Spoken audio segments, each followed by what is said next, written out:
Welcome to the Sunday Conversation. Thanks for coming, everybody, and thanks for listening.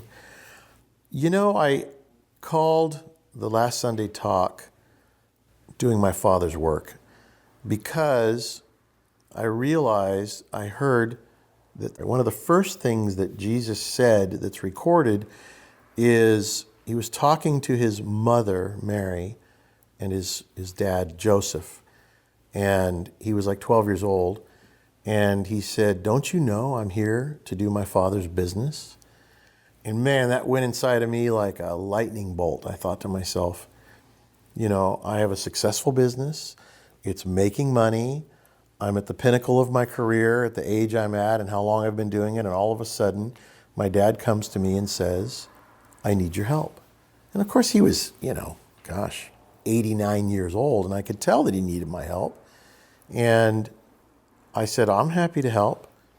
But I think sometimes you can't think about what you're going to do.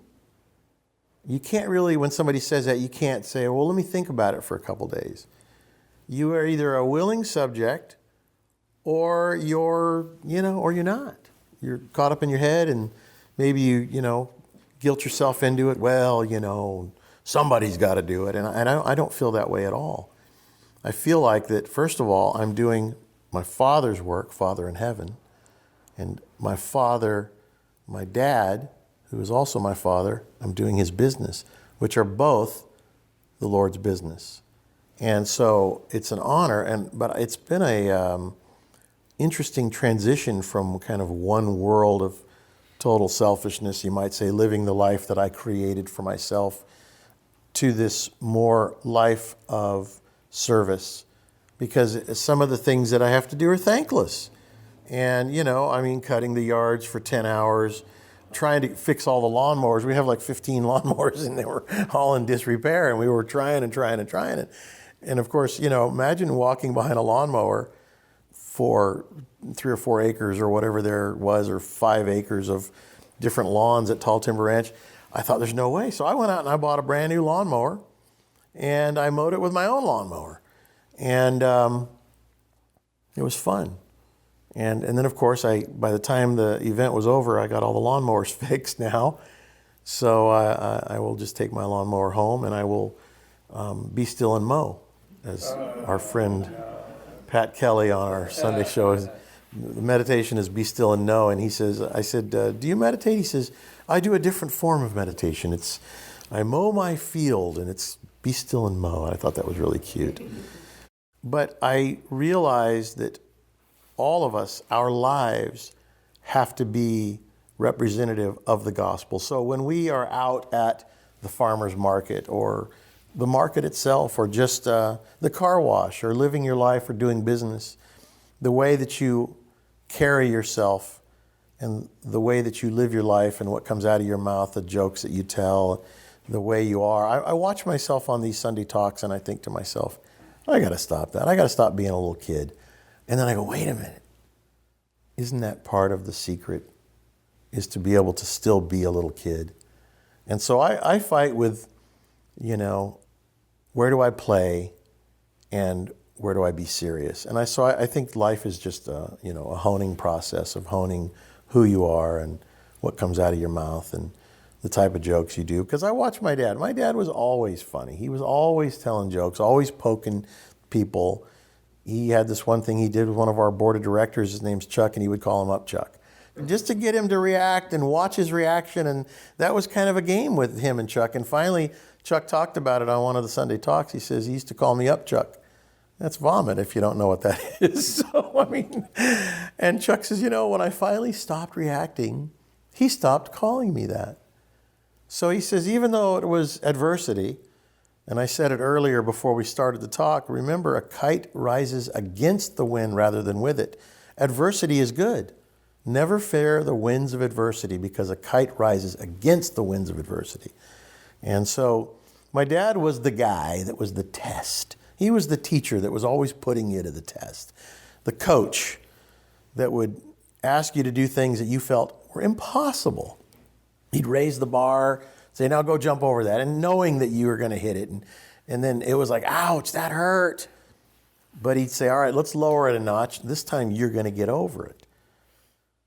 And then all of a sudden he was building your confidence, helping you to build your own confidence. I know all of us probably had coaches. A good coach is going to help you to build your own character and confidence.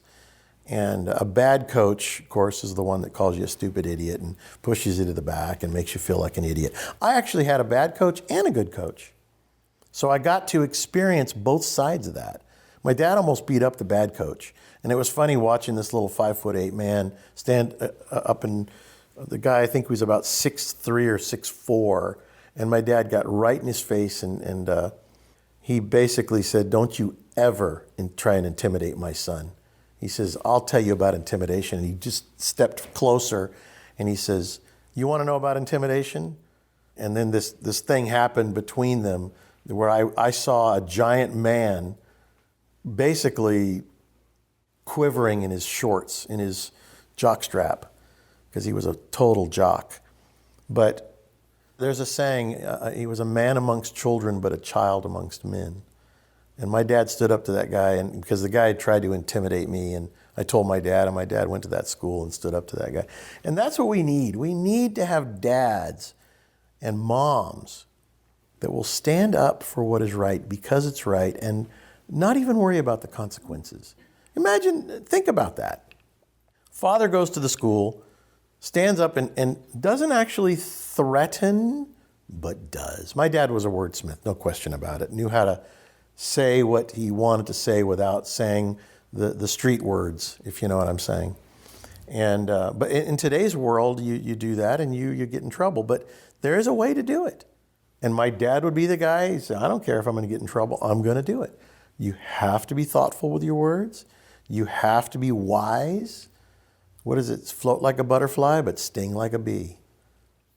So, but we do need to protect our children. And we do need to protect each other in that same way, because aren't we all inside but little children? And I heard this woman that was, she was a transvestite for like 30 years. It was a woman that converted to being a man. And her, I don't know what you call her or him, but her girlfriend said, if you're going to, live with us, because she was now converted to a man, if you're going to live with us, you got to go to church with us.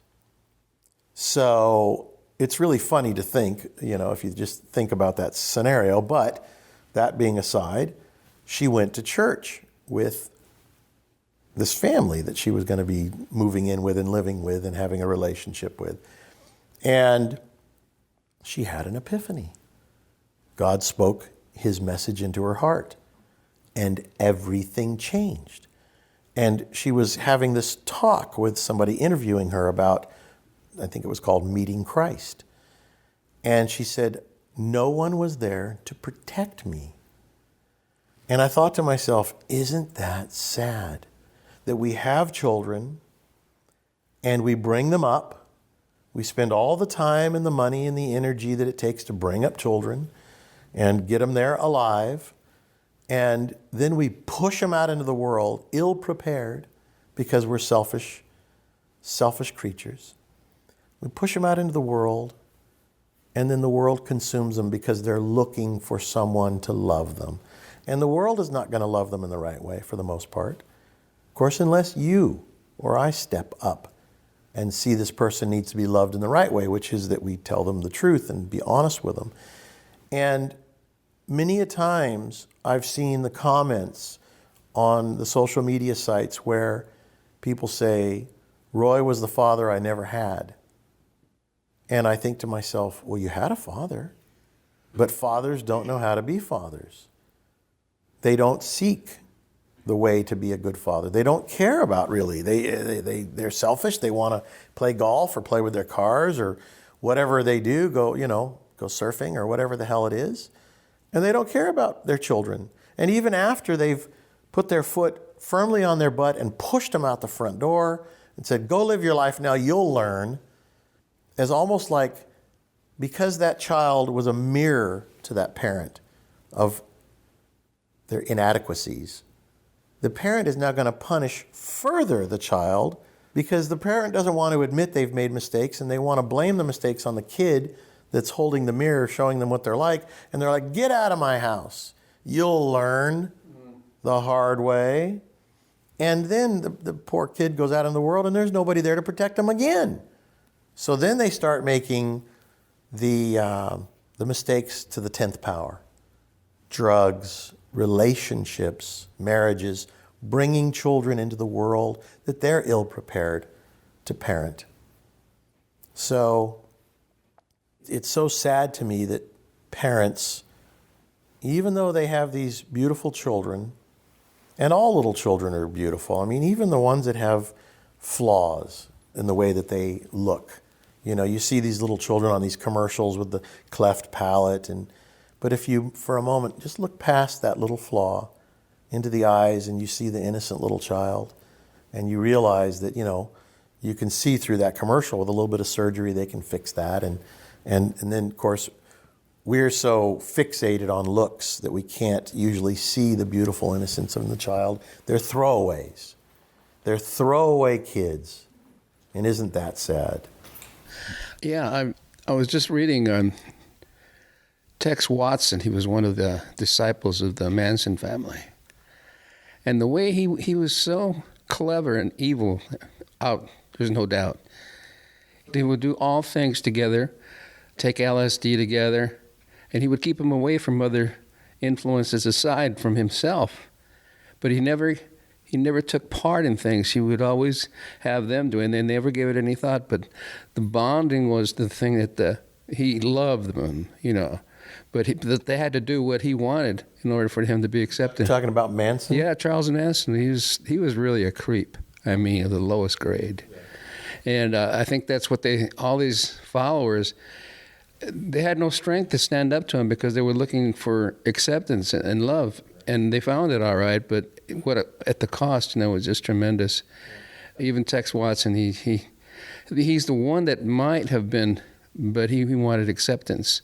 I mean, they told him, how do you murder a woman who's pregnant, you know, and stab her that many times? You know, it's just plain evil.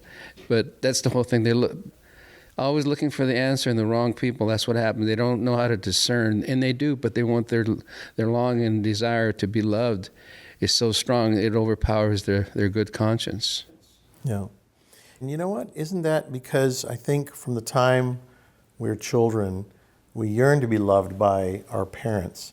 But when we aren't, we look to the world, right? But as we grow older, we're able to have these little aha moments where we know what we're doing is God shines a light on it, and we get to look at it and say, well, that's wrong. I know it's wrong, but I don't know what to do. And so we have a moment, and we have all these moments in our lives where God shines a light on something, and we look at it, and we have a little pain of, I'm doing the wrong thing.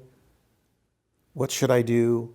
But we will do a drug, smoke a cigarette, eat an Eskimo pie. I know they're called Klondike bars. Whatever it is, you know, have a big meal and indulge ourselves and become gluttonous and sloth. And it's because we don't want to really admit that our life is going the wrong way, and so we escape. We don't find the truth and the light from that moment. So how many times in your lives have you had those moments where you look at your life and you go, oh, I know, because God shines a little light on it, just a little bit of light. And you look at it and you deny him and it that you are doing. And for each one of us, it's going to be a little something different along the journey of life. And we deny Christ because he comes for us. He comes for us at our lowest point to offer us his love and his forgiveness. And we go, no thanks, not ready for it. And he waits. That's the interesting thing. And I know I've had to learn this with my kids. Because my oldest, who's about 33 years old now, he's got a wife and a baby, a pregnant wife, and I'm watching him now start to grow in a different way. But when he first wanted to get married, he was going about it in what I would consider an unorthodox way. And I was like, no, not going to happen on my watch. We had a huge tangling of wills. And although it all worked out okay because all things work together for good for those that love the Lord, it was a tangling. And I look back and I go, I didn't handle that right. I was way too willful. And I could look back now and see where I wanted to do the right thing and I was willfully wanting him to do the right thing.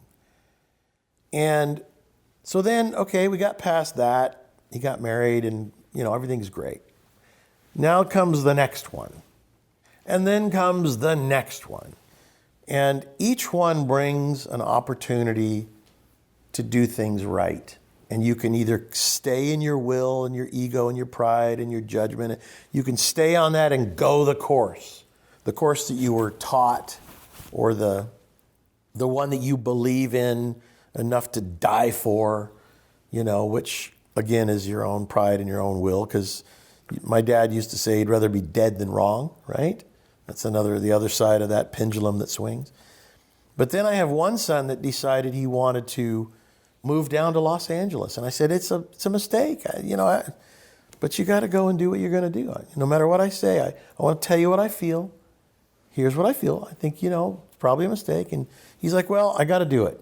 I've got to make my own mistakes. And I thought to myself, this time, 3 strikes and either I'm out, I better do this right.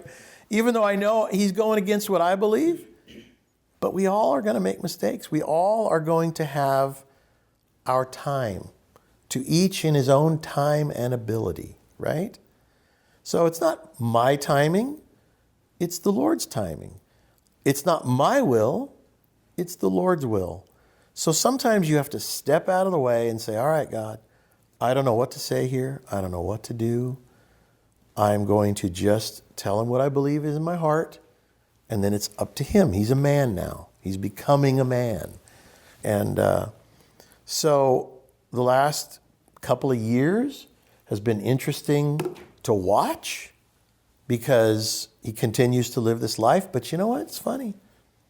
Without my help at all, he's doing better. Me not pressuring him was the biggest help I could offer. Me not being willful with him was the biggest help I could offer, which was no help at all. In other words, I think my brother Michael said it last week. He said that when Jesus was carrying the cross to be crucified, a woman reached out, or at some point, I guess he was going somewhere, and a woman reached out and touched his robe, and she was healed. And he went back, I guess, and saw her, and he said, were you healed? And she said, when you touched me? And she says, yes, I was. And he says, I did nothing.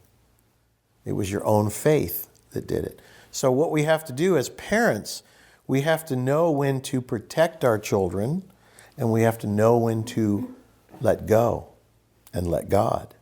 Because there is a period in time when we have to let go of our children.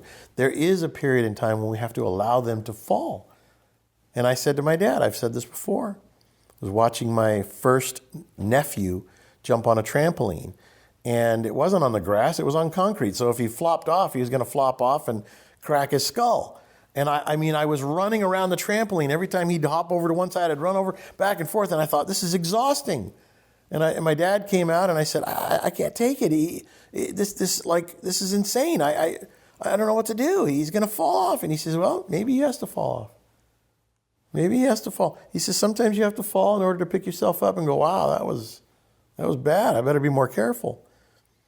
And it's true. We all need to fall so that we can recognize the difference. That's the contrast between kind of heaven and hell. The fallen man reaches out for his Father in heaven and says, help me.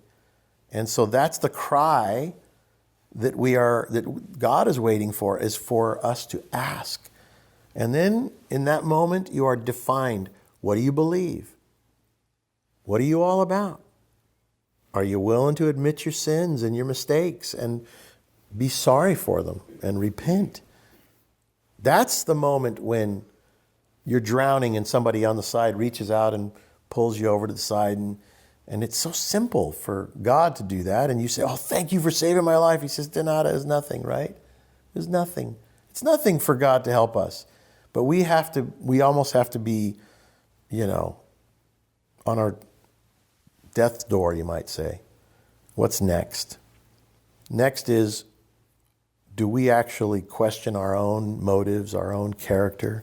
And actually, are we willing to actually look at our mistakes and not be angry at ourselves for making them? I mean, I look at the mistakes I made with my kids, and my oldest, he's the sweetest guy in the world. Absolutely the sweetest guy in the world, because he loves his dad, even though I'm a flawed character. I love my dad even when he made mistakes.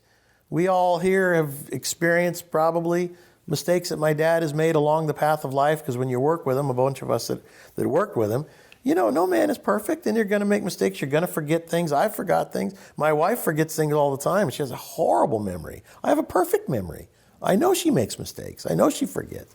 She's sitting in here looking at me like, what the heck are you talking about? And then she shows me, you're the wrong. I remembered, you forgot. And I have to, all right, I'm sorry.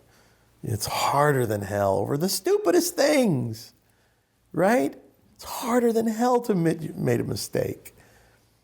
That damn ego and pride and will and judgment and the dark side, it's because we were living in that dark side. We were living in that pain body, the dark pain body that makes us feel that it's us when it's not. It's not me. That's not me. Me is the little kid that wants to apologize. The little kid that wants to realize he made a mistake. Because little kids, you're like, all right, you got to say sorry. I'm sorry. It's like pretty easy. And you see the pride start to be born when they're 2 or 3 years old. No, I'm not going to say sorry. Not that you have to make your kid apologize, but you got to kind of teach them the difference between right and wrong. But it's so cute when you see that pride being born, and they defy you with, I'm not going to apologize. Go ahead, throw me off the roof.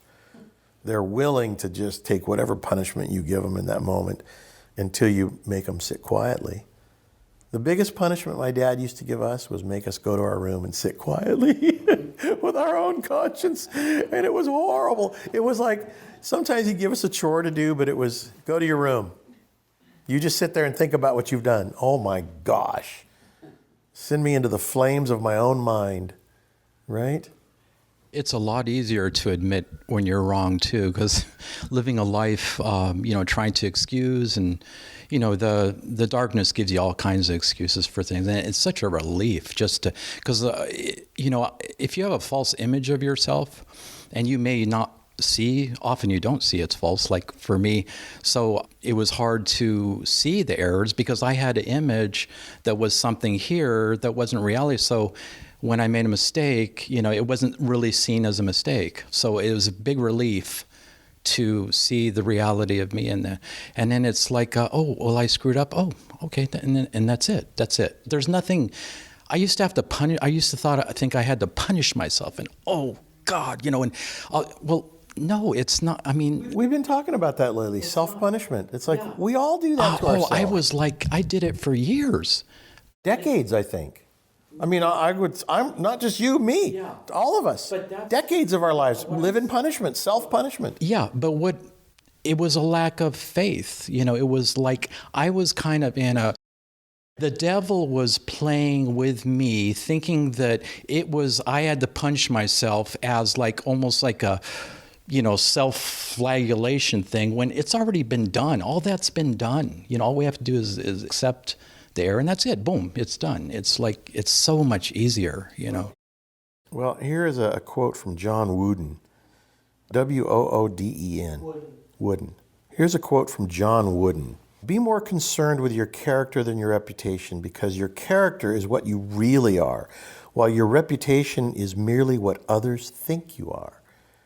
And so many of us, now in business, that's a whole nother story, because your reputation kind of is your business. But when you're talking about a man or a woman, a human being, that is the facade that we put onto the world. I am a holier than thou person, or I'm a pure person. You see this a lot of times in the teleministries, or we've watched that happen, where these people are preaching up a storm, and then they're caught with hookers or whatever. It's like, it's a false, I guess, reputation, right? A false reality. Because what they really are, I think I said the other day, when you store up your treasures in your heart, a good man stores good treasures, an evil man stores evil treasures, and what comes out of his mouth is what he's truly made of in his heart, right? So how he lives every day, not on television, because that's easy. You can have a whole thing scripted out and all these little touch points and reminders to get you to say your nice speech, but how you live your life day to day is what the true character of the man is. That's when it's revealed to those around him. And I have to watch everything I think, because I have to question, who's really thinking that? Are those thoughts mine? Where did that thought come from? No, they're not me. So I've learned to look at all these thoughts, because I have children, grandchildren, my children's friends, my family members, and most importantly, the person close to me, my wife, who watches the man I really am when I'm not sitting right here talking on this microphone. Who is the real person? What is the character of that real person? And last week's Sunday talk, there was a guy there named Mike. I can't remember his last name. And he brought his wife. And Jan got up, actually, my wife, and she said that was a beautiful thing that he said to his wife. And he says, I'm going to show you the man that I really am by my actions. Okay? And a husband and wife relationship is a really, really special one, because the husband feels like he's got his prize. His wife is his prize, and she's going to have to kind of bow to his pleasure, if I can say it that way. But as the relationship goes on, I think it goes the other way. The wife, takes over the reins at some point, because she knows the real character of that man, and she starts to ride him around like her, prize horse, because she is in control of the big beast, right? And because the horse is much bigger than the man, but the man has the reins, right? In the same way. So the man is so guilty for what he has done and what is going on inside of his head that he has no control over, that he's hoping that his wife will steer him in the right direction. And that's kind of a sad state of affairs. And our friend that was there, he said, that she had made him a better man, but in a different way, because she brought him to himself. And he fell to his knees and he says, you know what? Enough of all this pleasure seeking, enough of all this indulging in everything. I'm going to abstain now and show you what kind of a man I am. And I thought it was very sweet. And there may be more to that I could say, but I don't want to get stuck on that, because the reality is that in a long marriage, as you go through your life, like I've gone through with my wife, and many have with their spouse, you get to experience everything about life, about yourself, about relationships, about anger, hate, judgment, resentment, will, fear, anxiety, hate, love. Notice how I waited that long to say love, because all those other things come before love, because you don't really know what the hell love is, what the heaven love should be. You think all those other things, are kind of the ingredients to the love potion number 9. And they aren't.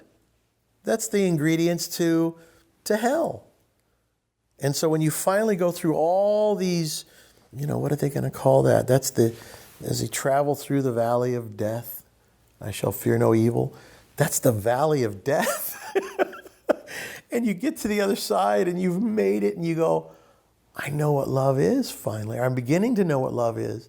And love is none of what I thought it was. 0% of what I thought it was.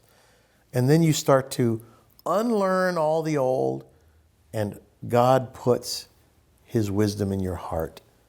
And then you start to understand what true love is all about. I used to be a real people pleaser, and I talked to your dad a number of years, well, it was quite a ways back, and he told me, be patient and stand up for what you see is right. And I screwed that up, I'm sure, a lot, but I'm really realizing a lot of that, just standing up for God, just standing up for what you see is right. That brings love to us. So all my years of being people-centered, it switches. So when you stand up for what's right, then, a mysterious love comes to you, and you no longer need people's approval. You don't need and your dad spoke a lot about that, about not wanting, and Jesus did too, not wanting the love of the world is an enmity with God. But it's so simple, just that little standing on little things, and then you get fulfilled. So it doesn't matter anymore, the love of people. It just doesn't. I saw this and it made me think of my wife. Be like a flower that gives fragrance even to the hand that crushes it. That's her side of that 40 years of marriage and relationship, is she has been steadfast in her beliefs. And I had to be the hand that crushed her many times. And I would walk away with her fragrance, that she didn't hate me for it. Not every time. But she loved me enough to take the crushing, and that love inside of her showed me that I was the beast in that moment. And I didn't want to be that beast. So I'm learning how, it's a process in life.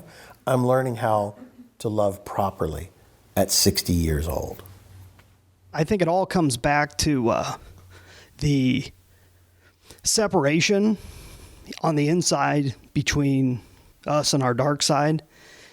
And it doesn't matter whether it becomes crystal clear in marriage, because the other person's always trying to point out what's wrong within you. And if you relate with what's wrong within you, then you feel condemned by them, and that's when you become a slave to the other person. But it's not just in marriage, it's in everyday life. Whoever you're up against, they're always going to point out the worst thing on the inside. But if you don't relate with the wrong thing on the inside, if that's not you, and if the strength is where you're coming from, the right way, then you handle things properly. It's like, I understand that, I'm sorry about that thing, but here's what's right. It's not me, it's not you, it's just what's right. And you can overcome. It's not who's right, it's what's right. What's right. And you can overcome any scenario, and in that process, you become more separated on the inside from the dark side. The more the pride groweth, the harder it is to admit you're wrong. You'd rather be dead than wrong, right? And we know, you see it. You see it, you've seen it. If you've watched my dad do an exorcism, therein lies the ugly pride that people know is their dark side. The pride wants to be God, the other side of you, the darker side. And you see this thing like kind of controlling this person. Now, those are extreme examples, right? But we all have that same twisty little devil inside that twists around. My dad says, you can feel it in your solar plexus, as he says. And you feel that, your stomach tightening up, and your even your fists sometimes when somebody sweet, for us men, our wives, who sees that we've done something wrong and then calls us on it, and we're like, oh, she found me out. She's right. We're saying these things in our head. I hate this. So are you hating the truth, or is it hating the truth? So you got to separate from that. Of course it hates the truth. Of course, we talked about the cross. It hates the cross. The representation of a debt, not a debt, but what do you call this? Christ died because he's obedient to his Father to the end, which set the example and said to the devil, I've done it now, and I'm going to ask all the rest of the people to follow me in this way and to deny you what you want, which is to pull us away from the Creator, the Father in heaven, and take our soul. That cross represents that act, okay? And that's why that dark side hates it. That's why that dark side hates the truth when you are called on it as a man, and as a woman too. As a woman too, it doesn't matter. But as a man, it's even worse because man is strong. And but the reality is, Fabian here said it. You know, we have to just. It's much easier just to say, you know what, I was wrong. I made a mistake. It's such a relief too, you know, that evil too. Like I experienced a number of years where I was trying to hide out, you know, try to conserve the little good that I had left, which was not working. but it's best to wake up as soon as you can, because from my experience, it creates a vortex. Evil creates an energy, and it doesn't want to let you go. And it will fight like mad. And the longer you play with it in your head over years and years and excuses, it's harder. But I mean, anything is doable, right? I feel like it was a miracle that I came out of it. I could have went either way, you know, but thank God. All of us are that way. It's a 50-50 equation, really. Ralph Waldo Emerson. Life is a succession of lessons which must be lived to be understood. And there's truth to that, but as you get that understanding, you no longer have to put your hand in the fire to understand it hot and it burns, right? But in the beginning, we've got to fall on our knees and fall down and break our fingers, arms, legs, nose, whatever I saw a friend of mine whose son was doing something on a skateboard and he bit right through his tongue. Oh. So he videotaped his son getting his tongue sewed up. And then they took him in and did an x-ray on his nose, and his nose was broken. Now, that kid learned a valuable lesson that day. He's not invincible. And sadly, some people die. They die from their thinking they're invincible. And drugs will make you feel invincible. I was talking about morphine the other day. Morphine, you could care less whether you live or die. You're just like, whatever. But that's, I'm sure, you know, what all these other, I've never taken any other drug, so that's a legal drug. And I remember, honestly, I was dying. And I remember thinking, it's all right. I'm not a bad dude. What's up? If you think morphine is strong, that phenitol? What is it called? Phenitol. Fentanyl. Yeah, that's right. And that's what Floyd George was on.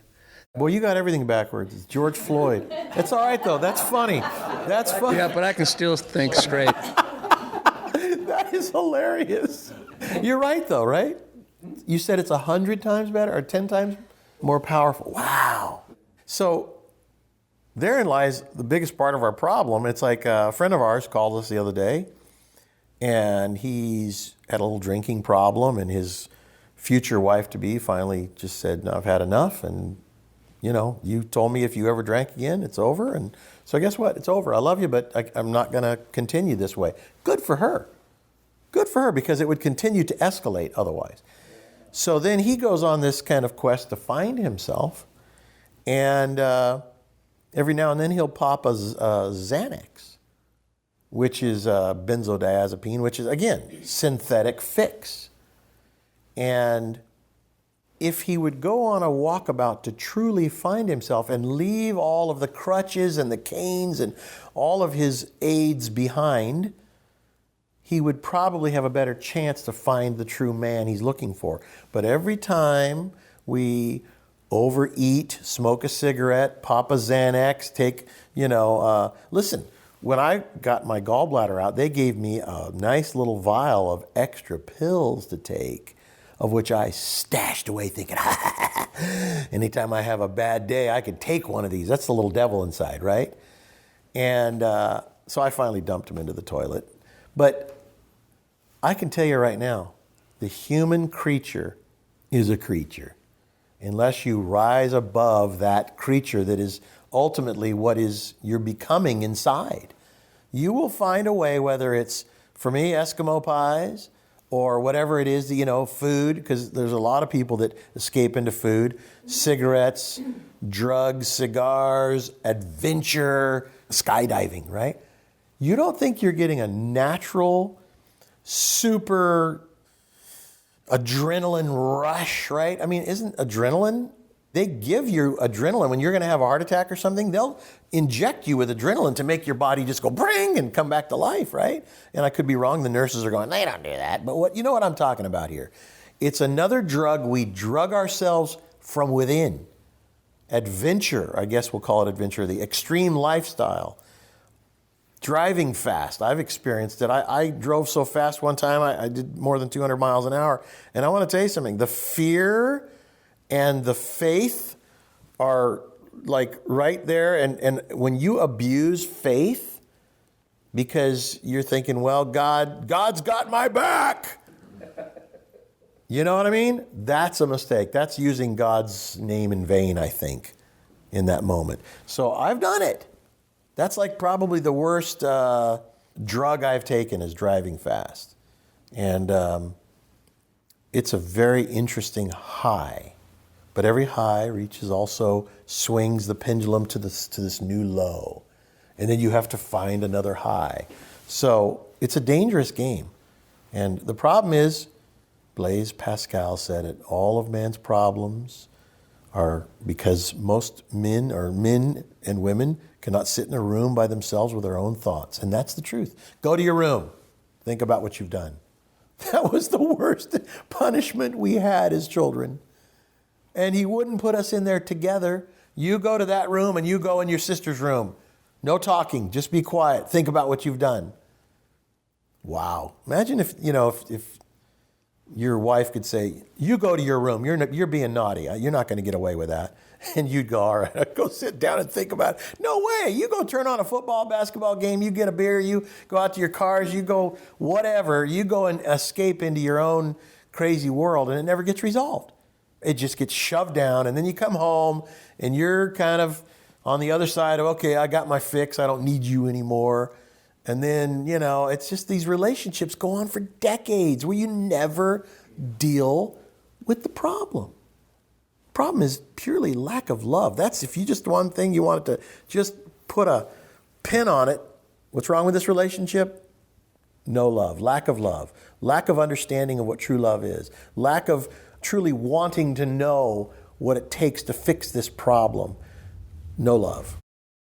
It's so funny. I don't feel anxiety or anything, but my voice is shaking and everything else because it's the dark side. It's very tangible to me, and it's something. Even I'm like sound like I'm going to cry. I don't feel like I want to cry, but it's a weird thing. It's got kind of control there. What the foundation represents to me is sitting still long enough so that you could experience the truth that nobody talks about, and that's the truth that there's two people in there.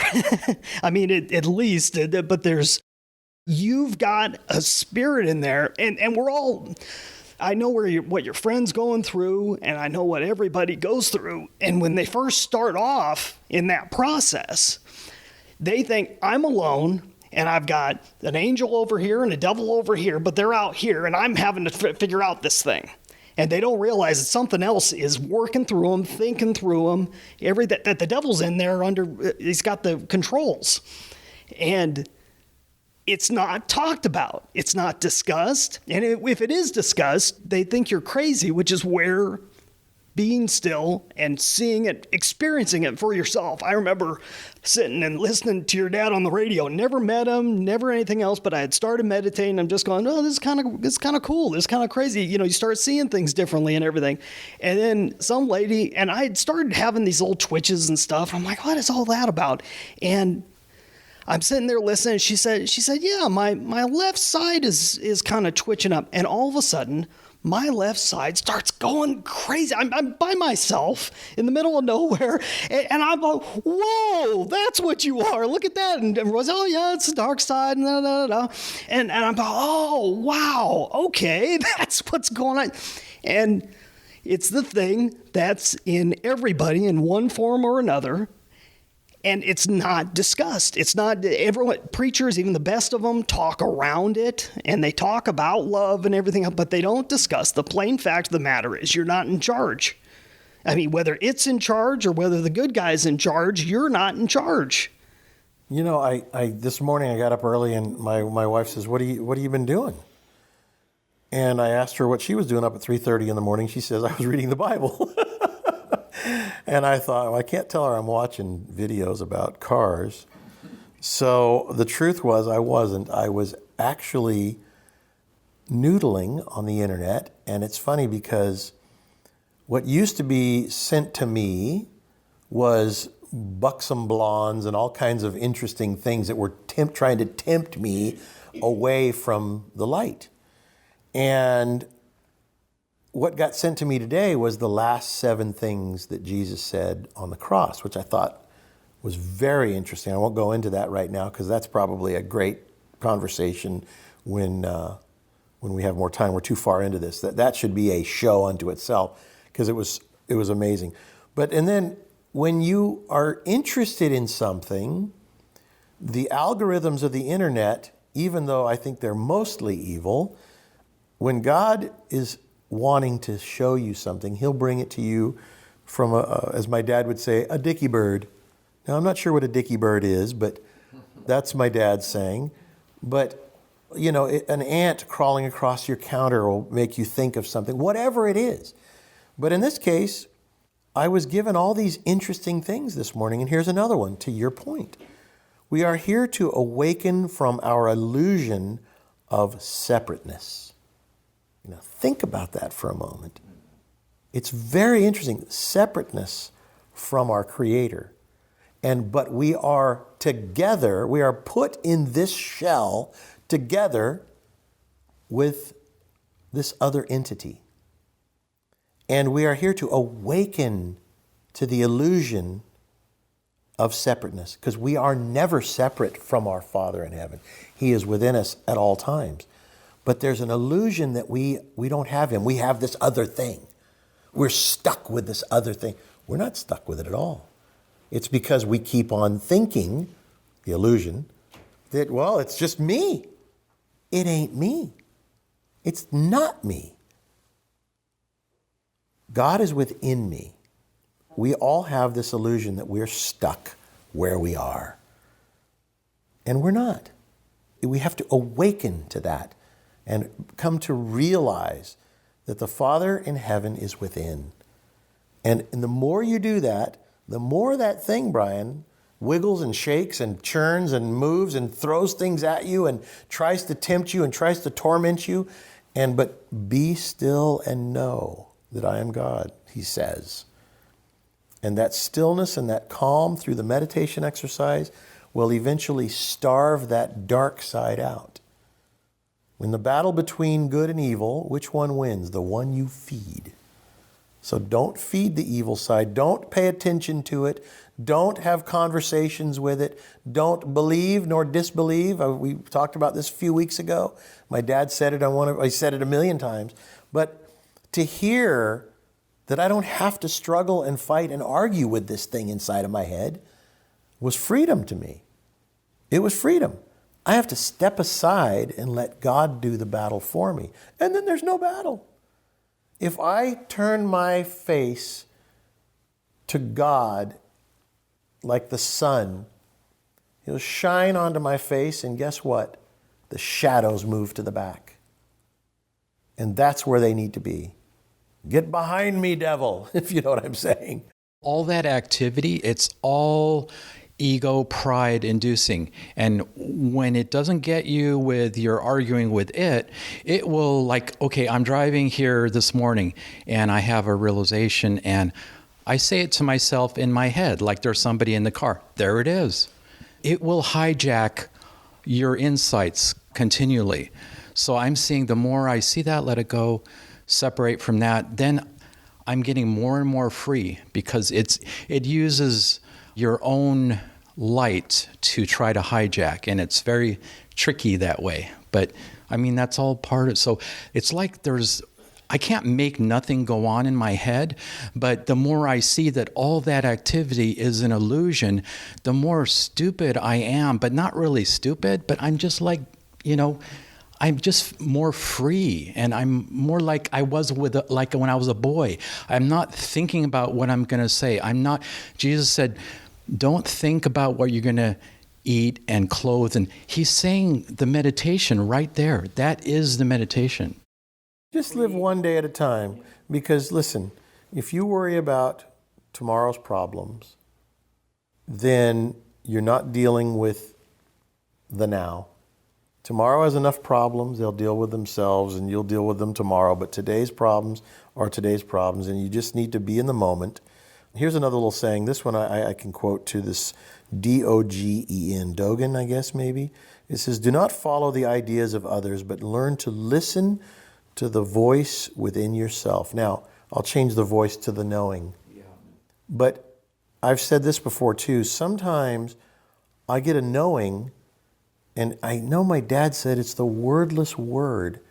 It's a knowing that we are the key to convert the knowing into words, because we communicate these words. But a knowing gets put in you, and then, as my mother-in-law used to say, "This I know." And you don't argue with that. But it is the small, still, quiet voice within, which is really the knowing. God puts His wisdom in your heart, and you know it. And so as you learn to move towards the light, all of a sudden the shadows are behind you. And instead of living in the shadows, because we tend to live in shadows, we live shades of gray. That's why that movie 50 Shades of Grey was so popular, because it was just sin on top of sin on top of sin, and so many people could identify with it, with their fantasies, their secret fantasies. Peace comes from within. Do not seek it without. That's a Buddha quote. And, about 2 years ago or so, or 3 years ago, God put into my heart this book I'm supposed to write, Conquer from Within. And I went to my dad and I said, I got a name of a book that I'm supposed to write. I said, I don't know what it is yet, though. And it's so funny because I get these little things in my life. And then as I move through life, I didn't even know what the heck it was. It was a name. So I bought the URL. I think, Brian, you might have helped me buy it. How many years? It's been 3 years, 2 or 3 years ago? And the more I'm moving towards the light, Jesus, a lamp unto my feet, I'm starting to realize that, it's coming together. And I watch my dad, we all watch my dad with his science. And where did that come from? He told the story. I remember it clearly. And I remember seeing him do this. He was sitting on the diving board of his pool, looking into the water, watching the pump turned on, and it moved the water, but he couldn't see any water, but he could see shadows of the movement of the water on the bottom of the pool. Shadows of what? How does nothing make a shadow? It's a good question. And he started thinking about that. And then somebody sent me, or I think in the comments from last week's Sunday conversation or our celebration of life, they said, your father's theory of relativity and time, space, continuum, and wind, time, wind. And he says, all coming true. And they put a link, and I started watching this. And it was from PBS. And it was a guy talking about all the same stuff my dad did. And it was amazing. Now, this guy was probably a scientist, but this all came from something God put in my dad's heart. And he followed that thread. He followed that thread of wonderment. As far as that book, Conquer from Within, I remember you saying in the last year that God said to you, it's not about a book, Alan. It's about living it. Right. It's about you experiencing it. It really isn't, I'm supposed to write a book. No, you're supposed to conquer from within.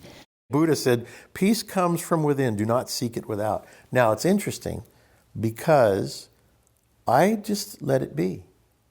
I'm not looking for a topic or a subject, or I'm not looking for chapter 1, chapter 2, chapter 3.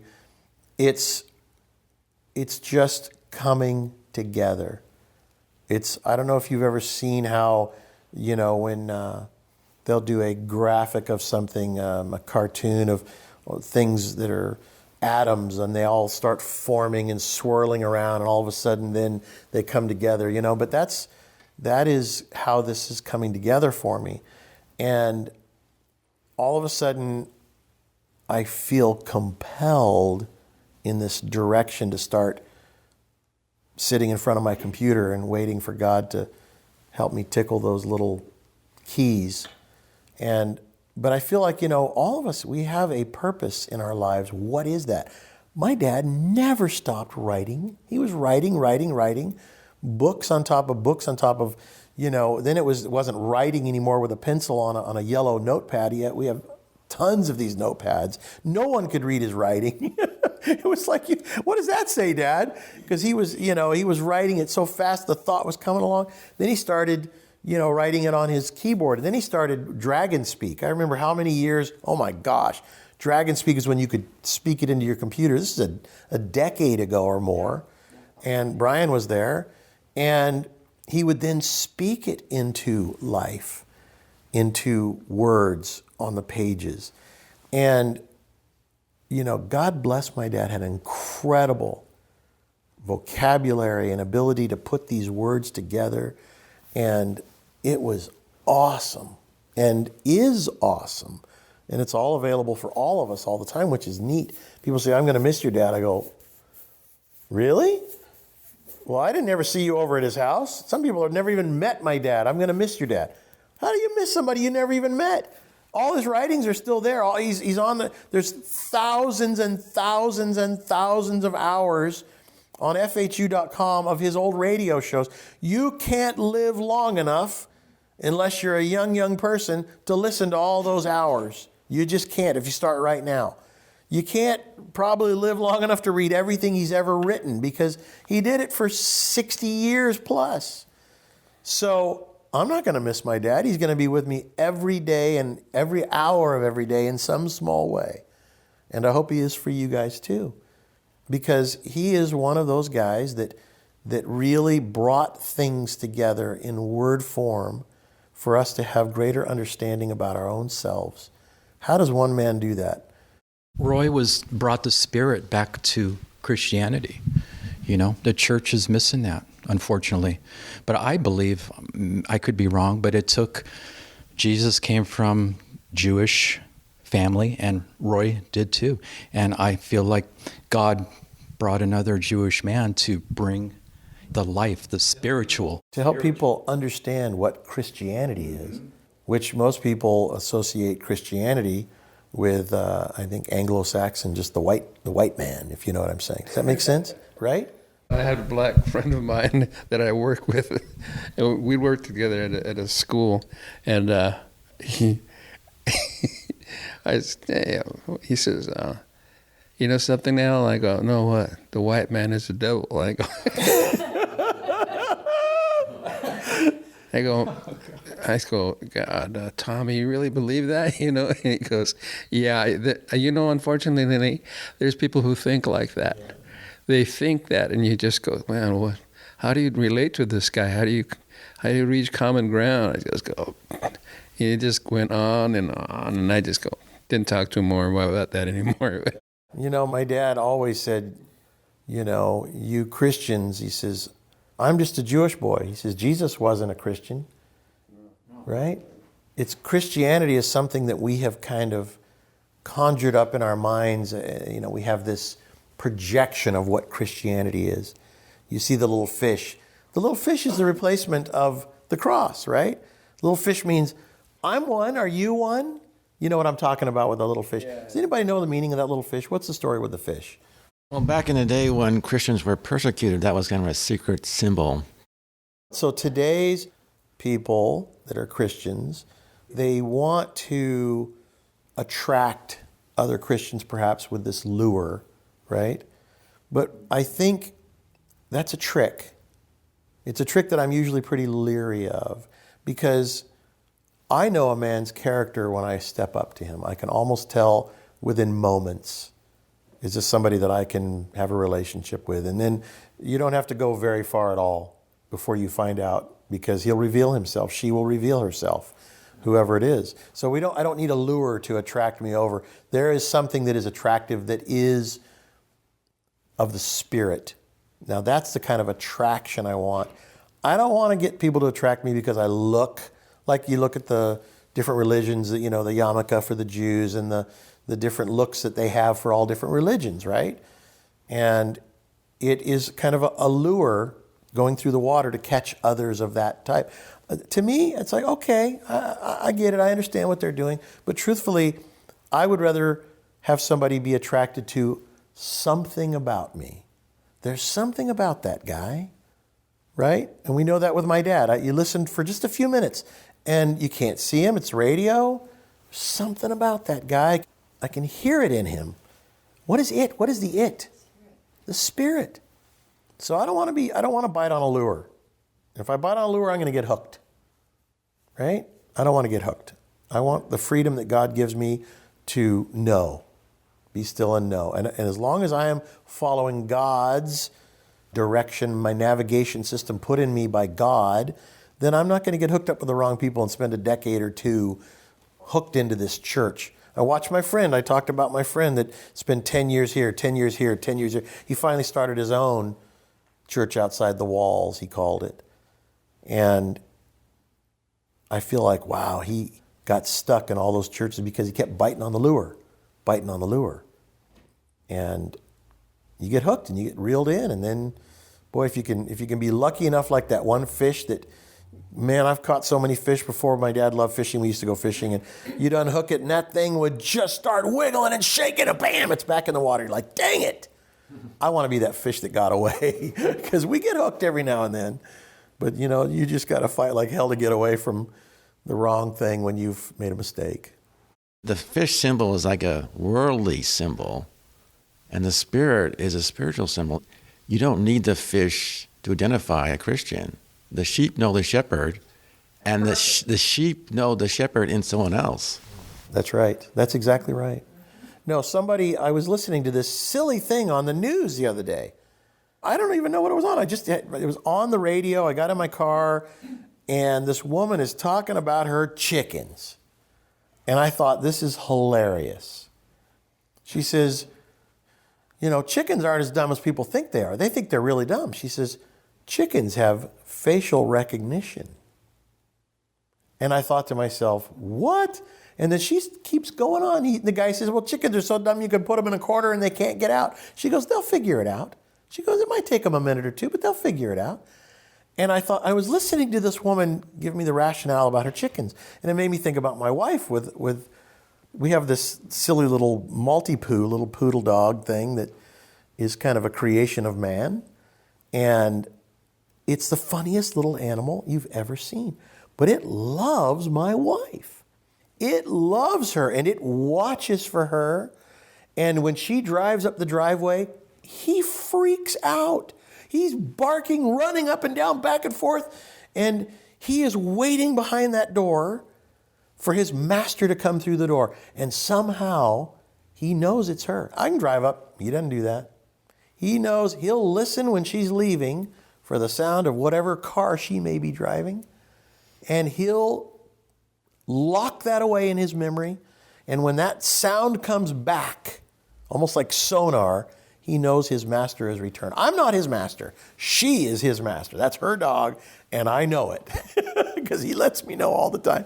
But I talk about my friend that I was just talking about, the Christian friend of mine who spent many decades in different churches seeking.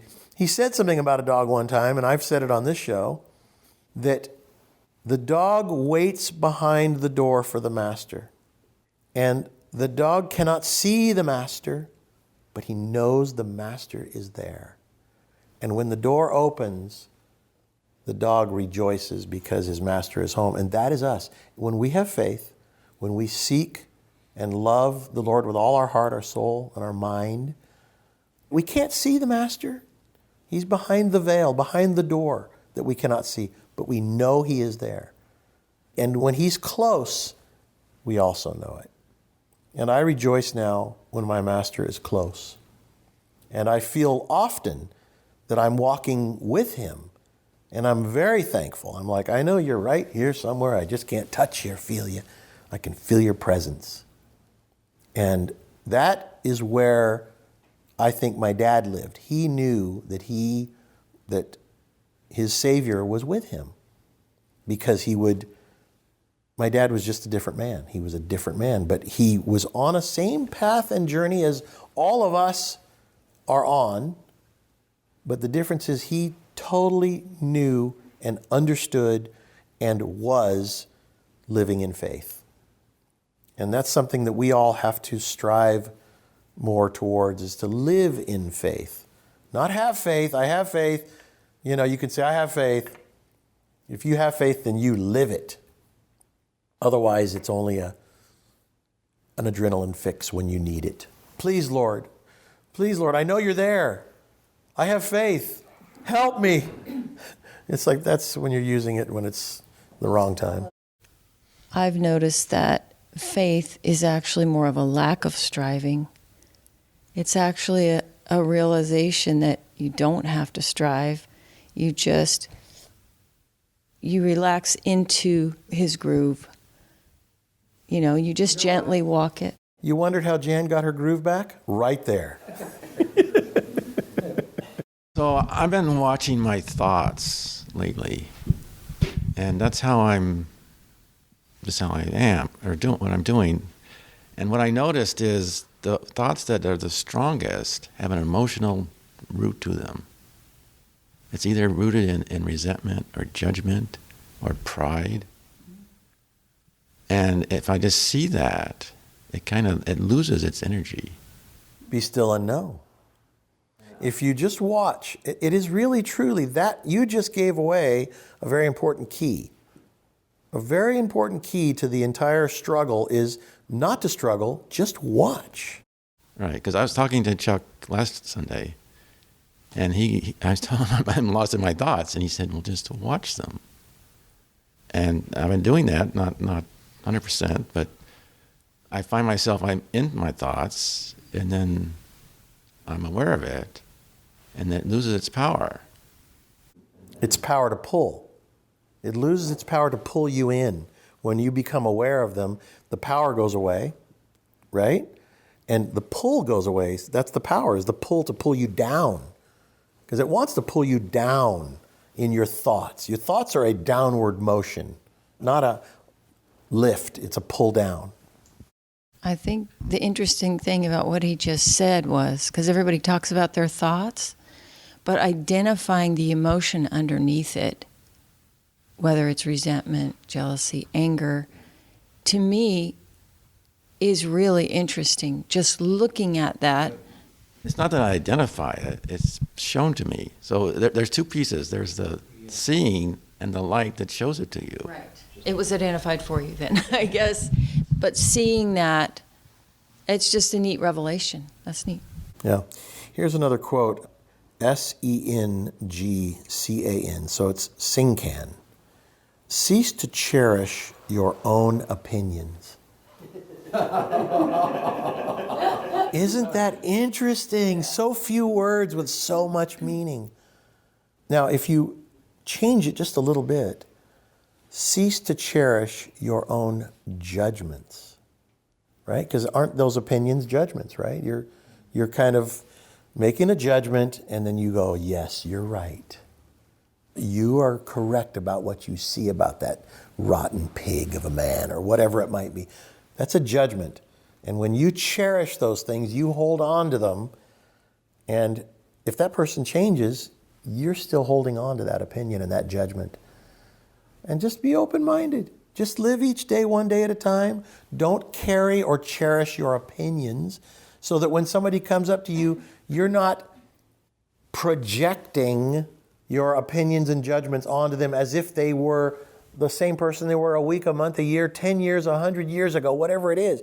It doesn't matter, because if that person changed and you judge them as if they were the person of the past, then you haven't truly, you're not living in the moment, you're not living with love, you're living with judgment, which is the dark side. I disagree with that term. Judgment is when you're pissed off at them. But you could evaluate a person and get pretty good. And if they continue it, like I say, my saying is, I judge his book by its actions, not by the look, but by its actions. Well, let's dissect this a little further. Cease to cherish your opinions. If you cherish an opinion, then it converts just an opinion, because an opinion can change, right? I can change my opinion. It converts an opinion by the love of the getting the high of that opinion. it converts it into something dark, a judgment. Yeah, But you can not necessarily be angry in a moment and still judge. Because what I saw with me, like, okay, say I'm driving down the road, right? And there's somebody on the side of the road. And I get a thought like, oh, look at that idiot. He's dressed like a jerk. What it's doing is, it's like all thoughts. It's dangling a carrot. And then it's not me. It's, am I going to grab it or not? You know, it can happen at any moment. You'll get just a thought about somebody. And when you recognize judgment is not coming from us, it's coming from hell, you know. So it's just offering us a bite. Are we going to bite it or not? So you're right. And because I was a surfer when I was young, these things come in little waves. You watch the waves rolling into the beach. They're endless, aren't they? Unless you're on a lake, then the water just laps up on the shore. But in the ocean, these waves come and these continue, the swells come. And so as a surfer, you are sitting there waiting for the right shape, look, feel of the water, the ocean, the swell, the one that will break right and do what you want it to do. And then you catch it and you take it. Your thoughts are the same way. You watch all these thoughts, they come like waves, like swells, never ceasing.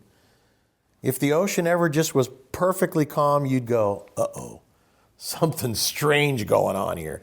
Because there's movement, you know, the tides are going up and down and winds and there's seismic action and all these things are causing these little swells to happen. Now, when we look at our thoughts like swells, here comes one of judgment. Ooh, it's a big one. Shall I ride this wave? And if you do, if you look at the surfer, it takes him on a little journey, sometimes right into the rocks. And so what do you got to learn how to do? It's like there's a saying in the martial arts fighting world, tap out, right? And if the guy taps out, it's like, all right, fight's over. In the surfing world, it's you got to pull out. You got to literally steer off of that wave because it's going to take you into the rocks. And so when you are having these waves of thoughts and you've caught one and all of a sudden you find yourself like you know, you're driving along and you're like, stupid idiot, just somebody walking along. You better hear yourself say that and go, where did that come from? Because it just came out like an uncontrollable burp. It just came out of the dark side of yourself. I've done that. Somebody like pulls in front of me. I go, what an idiot. And I want to flip them off and I want to, I'm riding the wave, right? It'll take you into a hellish place. Things you would never do. Well, nobody's in the car with me. Wouldn't hurt to flip that guy off. He deserves it, right? It's like, that's the wrong direction. You can just say to yourself, well, that was dumb, and then go around him and go on. But if you are going to ride the wave of judgment, resentment, anger, hate, it basically is the devil dipping into a pool of that exists in you. Because if it doesn't exist in you, then it doesn't exist in you, does it? That's our chore in life, is to be able to learn how to not react to any of that. And in the battle between good and evil, which one wins? The one you feed. I want to feed the side of me that leans towards true love the way that Jesus had. Can you imagine Jesus flipping somebody off? Isn't that, it's a funny thought, right? It wasn't in him to do it. It wasn't even in him to do it. He would not call somebody a stupid idiot. He would offer guidance or love or admonish them and say, now, that wasn't very smart, was it? Come here, let's talk about that. It just, the other side wasn't, and if it tried to hit him, he would look at it and just say, sorry, I'm going this way. I'm going towards the kingdom of heaven, and I'm not taking any baggage with me. So, now here's a guy that flips people off all the time. Thank you very much. I worked at this place, and my boss who hired me made me the lead man. So when we had a new driver come in, he would have me evaluate them. And somehow they found out that he was Jewish, and he was a fair guy. And they were wrong. And one time they were talking about Jewish people, and I says, you know, Jesus never renounced his religion there. He says, you know, I'm not a Jew anymore, I'm a Christian. So I don't know if it made him think or not, But people right away they say that, but Jesus never said, I'm leaving the Talmud or the Torah behind, and nothing has changed except possibly, people are like that, but it's unfortunate that they can't think things through. Roy actually said recently that I agree with him. We didn't need a whole nother religion. We really didn't, because he came to fulfill the Jewish faith. It's an interesting thought.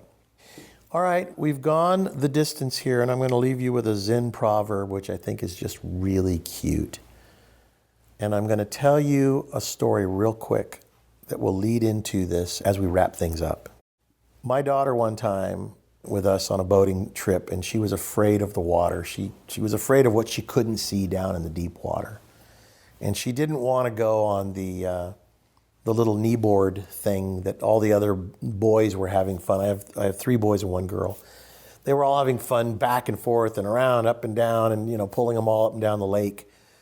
And I finally convinced her to give it a try. What's the worst that could happen? Right here, I'll just come around and pick you up, and you'll be by yourself maybe 10 seconds. And so she finally got the courage up to get on the little kneeboard and grab hold of the rope. And I said, and if something happens, just let go of the rope and I'll swing around and come get you. So she's laying down on the kneeboard and she's holding onto the rope.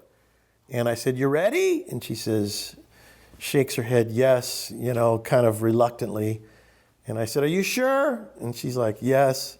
And so I said, "All right, here we go." And so I gave it gas, and the rope kind of pulled the front of the little kneeboard down, and it slipped out from under her, and I was pulling her through the water, and all I could see was the water going over her face, and she would not let go of the rope. I'm like, "Let go." So I let off the gas, but there's a momentum, and she's like, I could see her face through the water, and it was dragging her through the water. I'm like, "Let go! Let go!" But she couldn't hear a thing because the water's going over, and it took about 5 seconds for the boat to kind of come to a stop. And then she's crying and crying, and I went around and got her. She said, "I don't ever want to do that again." And so here's the Zen proverb: let go or be dragged. True story. And that's the same with all of our stuff in our lives. Let go. All right. Thanks for coming, everybody.